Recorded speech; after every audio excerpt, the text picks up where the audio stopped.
दोस्तों, अगर आप मेरे चैनल पर आए हैं तो कृपया चैनल को सब्सक्राइब करने के साथ साथ बेल आइकन पर क्लिक करके ऑल पर क्लिक कर देना जी। हेलो दोस्तों, हमारे चैनल में आप सभी का स्वागत है। दोस्तों, आज हम महाभारत युद्ध की समाप्ति के बारे में सुनेंगे। तो आइए दोस्तों सुनते हैं। दुर्योधन की प्राय सारी सेना युद्ध में मारी गई थी। अंततोगत्वा उसका भीमसेन के साथ युद्ध हुआ। उसने पांडव पक्ष के पैदल आदि बहुत से सैनिकों का वध करके भीमसेन पर धावा किया। उस समय गदा से प्रहार करते हुए दुर्योधन के अन्य छोटे भाई भी भीमसेन के ही हाथ से मारे गए। अपने राजा दुर्योधन की ऐसी दशा देखकर और अपने पिता द्रोणाचार्य की मृत्यु का स्मरण कर अश्वत्थामा अधीर हो गया। छुपकर वह पांडवों के शिविर में पहुंचा और घोर कालरात्रि में कृपाचार्य तथा कृतवर्मा की सहायता से पांडवों के बचे हुए वीर महारथियों को मार डाला। केवल यही नहीं, उसने पांडवों के 5 पुत्रों के सिर भी अश्वत्थामा ने काट डाले। अश्वत्थामा के इस कुकर्म की सभी ने निंदा की, यहाँ तक कि दुर्योधन तक को भी यह अच्छा नहीं लगा। पुत्रों के हत्या से दुखी द्रौपदी विलाप करने लगी।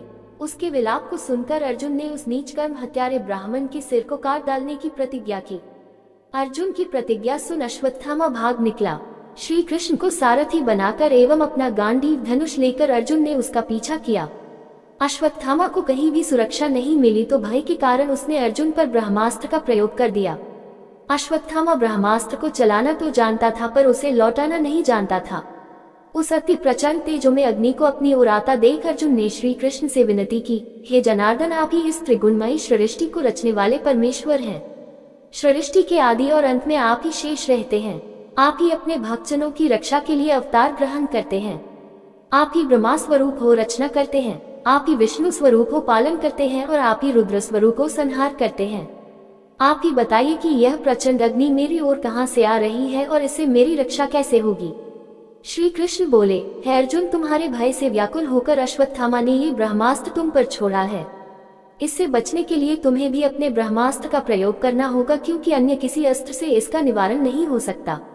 श्री कृष्ण की इस मंत्रणा को सुनकर महारथी अर्जुन ने भी तत्काल आचमन करके अपना ब्रह्मास्त्र छोड़ दिया।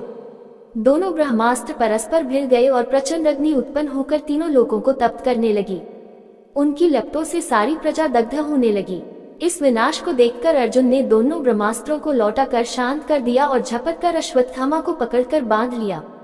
श्री कृष्ण बोले, हे अर्जुन धर्मात्मा, सोए हुए, असावधान, मतवाले, पागल, अज्ञानी, रथहीन, स्त्री तथा बालक को मारना धर्म के अनुसार वर्जित है।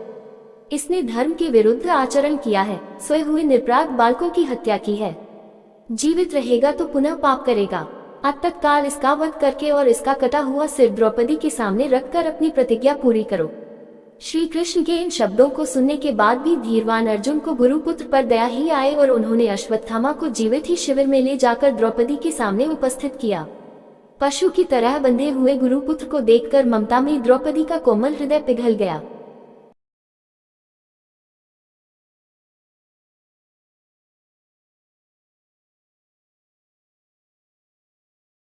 उसने गुरुपुत्र को नमस्कार किया और उसे बंधन मुक्त करने के लिए अर्जुन से कहा, इनके वध करने से मेरे मृत पुत्र लौटकर तो नहीं आ सकते, अतः आप इन्हें मुक्त कर दीजिए। द्रौपदी के न्याय तथा धर्मयुक्त वचनों को सुनकर सभी ने उसकी प्रशंसा की, किंतु भीम का क्रोध शांत नहीं हुआ। अर्जुन ने अपनी तलवार से अश्वत्थामा के सिर के केश काट डाले और उसके मस्तक की मणि निकाल ली। मणि निकल जाने से वह श्रीहीन हो गया। श्रीहीन तो वह उसी क्षण हो गया था जब उसने बालकों की हत्या की थी, किंतु केश मुंड जाने और मणि निकल जाने से वह और भी श्रीहीन हो गया और उसका सिर झुक गया। अर्जुन ने उसे उसी अपमानित अवस्था में शिविर से बाहर निकाल दिया। अश्वत्थामा को अपमानित कर शिविर से निकाल देने के पश्चात सारे पांडव अपने स्वजनों को जलदान करने के निमित्त धृतराष्ट्र तथा श्री कृष्णचंद्र को आगे करके अपने वंश की संपूर्ण स्त्रियों के साथ गंगा तट पर गए। उसी समय एक अपूर्व घटना हुई।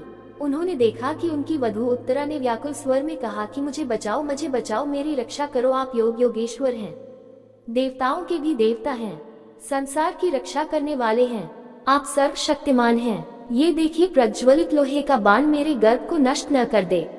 है प्रभु, आप ही मेरी रक्षा करने में समर्थ हैं। ऐसे कातर वचन सुनकर श्री कृष्ण तुरंत रथ से कूद पड़े और बोले कि अश्वत्थामा ने पांडव वंश को नष्ट करने के लिए फिर से ब्रह्मास्त्र का प्रयोग किया है, जिससे उत्तरा का गर्भ अत्यंत जलने लगा, परंतु श्री कृष्ण ने अपने तप से शिशु को पुनर्जीवित कर दिया। उम्मीद करते हैं दोस्तों, आपको ये महाभारत युद्ध की समाप्ति, महाभारत से संबंधित ज्ञान सुनने में अच्छा लगा होगा। इसी के साथ विदा लेते हैं। कल फिर एक नए महाभारत से संबंधित ज्ञान लेकर हाजिर होंगे। तब तक सभी दोस्तों को जय श्री कृष्णा जी।